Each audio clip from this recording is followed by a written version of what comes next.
آج رمضان المبارک کی 24 تاریخ ہے اور سورہ مومن کی آیت نمبر 28 کے حوالے سے درس قرآن کا عنوان ہے افضل ترین جہاد۔ اللہ رب العالمین نے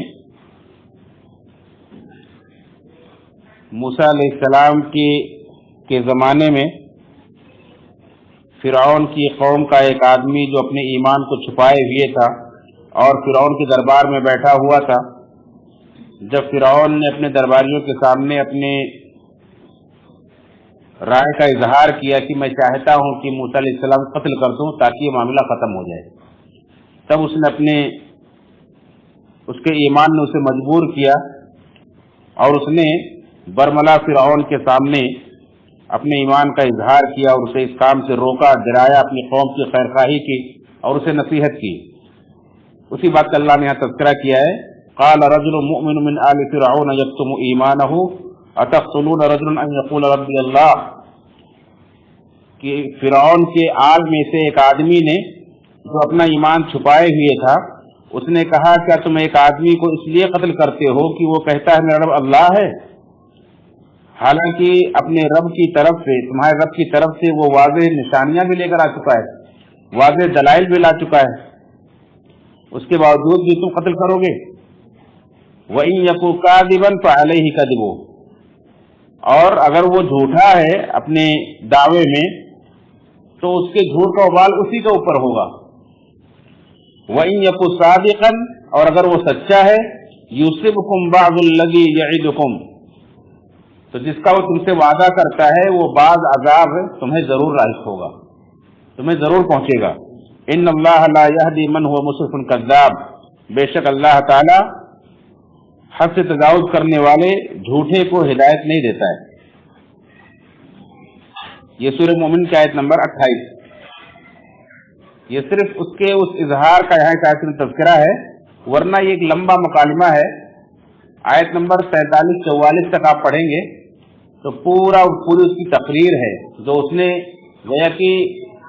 فرعون کے ظالم و جابر کی جو نشانی ہے، یعنی دنیا کے اندر ظلم کی نشانی بن چکا ہے فرعون کا نام، یعنی کسی ظالم کی مثال دی جاتی ہے تو فرعون کی مثال دی جاتی ہے۔ ایسے اتنے ظالم اور جابر شخص کے دربار میں، اس کے پارلیمنٹ میں گویا کہ ایک آدمی ایمانی تقریر کر رہا ہے، واقعی پڑھنے کے لائق یہ آیتیں آپ کو ضرور پڑھنی چاہیے، اور اس کے ایمان کے ایمانی جرات کی جھلکیاں آپ دیکھیں گے، اس کے اندر پڑھیں گے تو کہ کس طرح سے فرعون کے ارادے کو جاننے کے بعد اس نے اس سے روکتے ہوئے کہا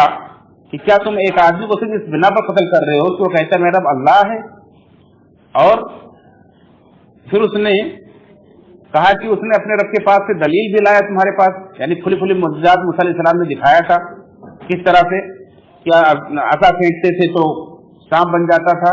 فرعون نے باقاعدہ مقابلہ بھی کروایا تھا اور کھلی شکست ملی تھی اسے، اس کے اندر ساری چیزیں مصر کے اندر لوگ جانتے تھے، بچے جانتے تھے، تو یہ سب دیکھنے کے باوجود بھی تم اسے قتل کرو گے۔ اور اس کے بعد پھر اس نے مزید نرمی اختیار کرتے ہوئے کہ کہیں اس کو بھرنگ نہ لگ جائے میں بھی مومن ہوں اور اس کے بعد میرے بارے میں کوئی فیصلہ سنائے، اس نے کہا دیکھو اگر وہ جھوٹا ہے اپنے دعوے میں تو جھوٹ کے کہاں پیر ہوتے ہیں، جھوٹ کہاں پھلتا پھولتا ہے، وہ ایک دن خود ہی ختم ہو جائیں گے، جھوٹ کا بال انہیں کے اوپر ہوگا۔ لیکن اگر وہ سچا ہے اپنے دعوے میں تو یاد رکھو جو تمہیں ڈراتا ہے اللہ کے عذاب سے، وہ عذاب تمہیں ضرور پہنچے گا۔ اور پھر اس نے کہا کہ دیکھو آج تم اس بنا پر اسے قتل کرنے کی جرات کر رہے ہو، تمہارے پاس حکومت ہے، تمہارے پاس فوج ہے، لیکن جب اللہ رب العالمین کا عذاب آتا ہے تو کوئی حکومت کوئی فوج کام نہیں آتی۔ اب فرعون نے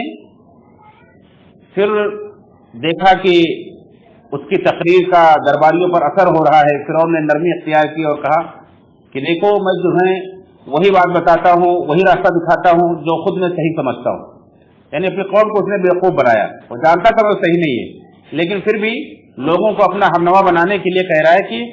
میں تم کو وہی راستہ دکھاتا ہوں جس کو میں صحیح سمجھتا ہوں۔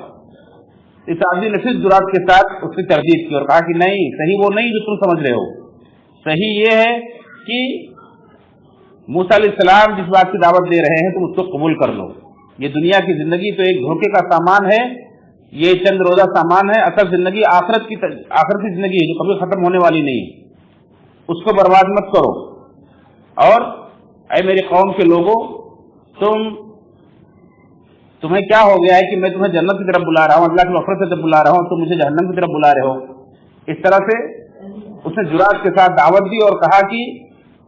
ایک وقت آئے گا کہ تم لوگ میری بات کو یاد کرو گے. فَسَتَذْكُرُونَ مَا أَقُولُ لَكُمْ وَأُفَوِّضُ أَمْرِي إِلَى اللَّهِ.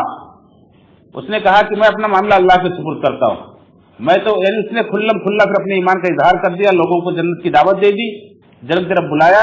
اور کہا کہ بھلے مجھے قتل کر دیا جائے گا, میرے ساتھ جو بھی معاملہ کیا جائے گا, لیکن تم لوگوں کو ایک دن میری بات یاد آئے گی جب اللہ کے عذاب سے تم شکار ہوں گے, اور جب قیامت کے دن وہاں اللہ کا سامنا ہوگا تب تمہیں میری باتیں یاد آئیں گی. اور پھر اس نے اپنا معاملہ اللہ سے سپرد کیا. تو اللہ رب العالمین نے بھی اس کی حفاظت کی, اس کی قوم کے مکر سے اسے اللہ نے بچا لیا, نہیں قتل کر سکے. یعنی اس کے بعد ہی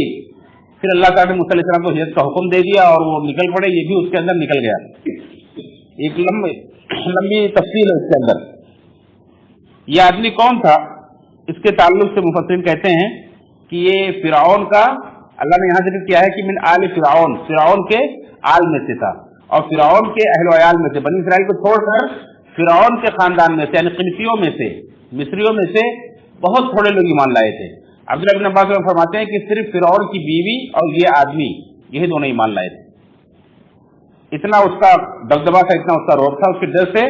بہت کم لوگ ایمان لائے تھے. اور مفسرین نے یہ کہا ہے کہ یہ فرعون کا چچازاد بھائی تھا, اس کے چچا کا بیٹا تھا. اور یہ بھی کہا ہے کہ جب موسیٰ علیہ السلام کو رسالت نہیں ملی تھی اور ان کے ہاتھ سے ایک آدمی کا خون ہو گیا تھا اور فرعون نے قتل کرنے کا حکم دیا تھا, تو اس وقت اسی آدمی نے موسیٰ علیہ السلام کو بچایا تھا. یعنی اس کے اندر نیکی کا جذبہ پہلے سے تھا, موسیٰ علیہ السلام کی نیکیوں سے متاثر تھا اور یہ پسند کرتا تھا. تو اسی آدمی نے آ کر خبر دی تھی موسیٰ علیہ السلام کو کہ تم یہاں سے بھاگ جاؤ, تمہارے قتل کا فیصلہ ہو چکا ہے. اور موسیٰ علیہ السلام وہاں سے نکل کر مدین چلے گئے تھے, پھر لوٹ کر کے آئے تھے جب اللہ نے انہیں نبی بنا دیا تھا. تو یہ آدمی وہی آدمی ہے, مفسرین کہتے ہیں انہوں نے موسیٰ علیہ السلام کو بچانے کے لیے دوبارہ پھر فرعون کے دربار میں اس طرح سے اپنے ایمان کا اظہار کیا اور یہی بات کہی تھی. اور یہی بات ہو بہو